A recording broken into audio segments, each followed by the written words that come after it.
Hi and welcome to PK&B. This is our Christmas tradition. Yeah, we're looking forward to this one. We are. I've got my hat on. Kim's chosen not to. Come on, show us the hat. No. Show us the hat. No, I will not wear He's not wearing his hat. a red hat with a fluffy rim. I will not do All right. it. Anyway, Merry Christmas. This was set up by Bethany and she gave me the hat. I had nothing to do with that. We're very excited about, well, I'm very excited about Christmas. And I'm excited about Christmas You're too. excited about Christmas too, yeah. I just won't wear a hat. A red hat. Fluffy red hat. Fine. So our tree's gone up this week, our lights are up outside, and we just wanted to share with you some of the traditions that we have at Christmas time and why. Yes. So I guess the first thing is, we wanted to share two things with you. The book tree and the travelling wise men, which are in here. Our kids absolutely love these things. We'll show you. We'll explain that in a moment. But I guess, why do we do this? Why? One of the major things, or the major things, we want to pass on to the next generation our value for Christmas. Not just presents, not just a commercialized perspective of Christmas, but the true meaning of Christmas. We want to make it enjoyable. In the Bible, particularly the Old Testament, there was a lot of festivals, right?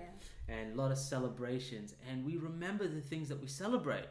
So we want to impact upon our children the real reason for Christmas, and this is kind of why we do all of this stuff. That's right. So we have lots of build up to Christmas, and we'll explain some of those things. All very exciting. The kids do look forward to the traditions, and when we pull it out each year, they're like, when is it starting and when can we do it? So, and yeah, it's just building that culture around Christmas and how important it is. And as Kim said, we get a bit of the Christmas message, the Christian message of Christmas across as well.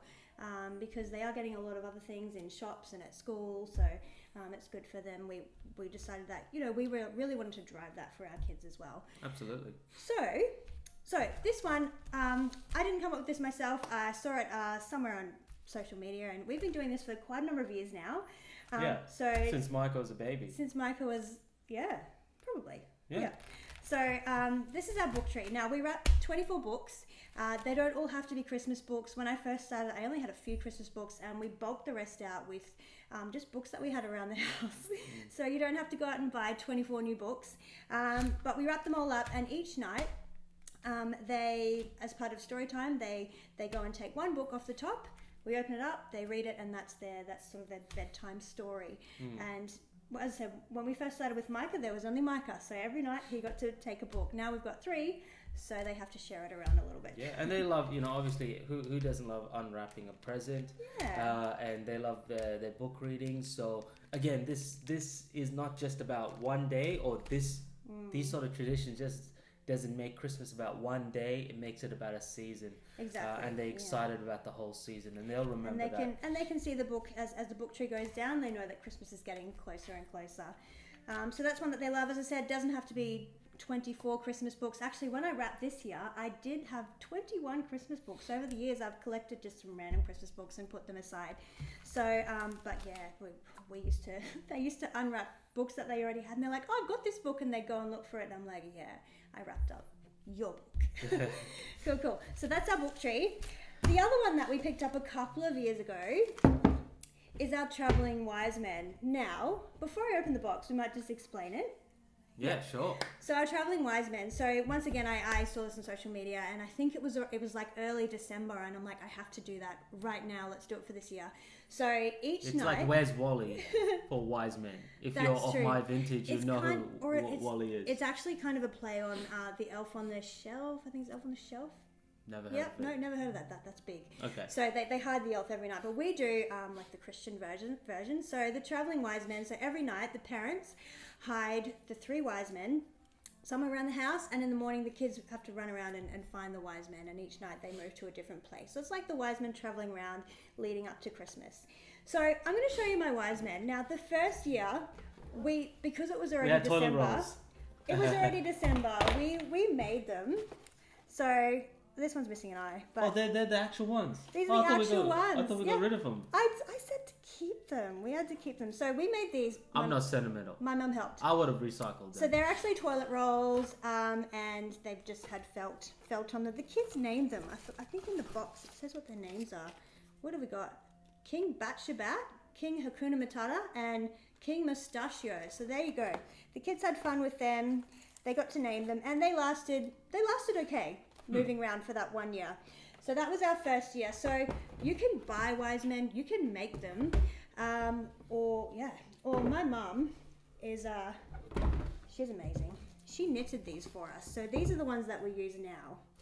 We have 3 wise men that are knitted, and so these travel around our house throughout December. So once 1st of December, is it first?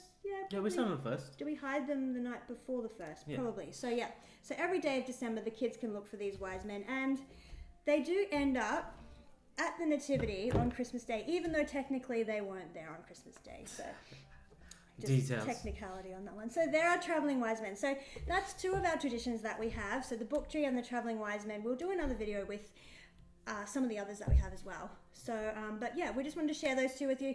Really easy, and just a great way for the kids to build up to Christmas and get that sense of what it's all about. Yeah, and so I want to encourage you, if you have kids, to, it doesn't have to be these traditions, you can have something else. But when you put fun traditions into your family, these are things that the kids look forward to, and they associate good times, fun times with a message as well. And that's really important, because we've got so many messages coming at us every day, and around Christmas there's very different messaging to some can be very different messaging to the Christian message. So it's really important that we use everything to help impact our family with culture and a message that is positive, that is Christ-centered. That's right. So that's part 1 of our Christmas tradition. Thanks for listening. If you are enjoying our content and you would like to see Kim in a Christmas hat, it'll never happen. Please subscribe. Don't bother. If you want to see me in a Christmas hat, don't bother subscribing. Subscribe anyway. If you are enjoying our content, leave us a comment, share our content, and like our videos as well. Thanks for listening.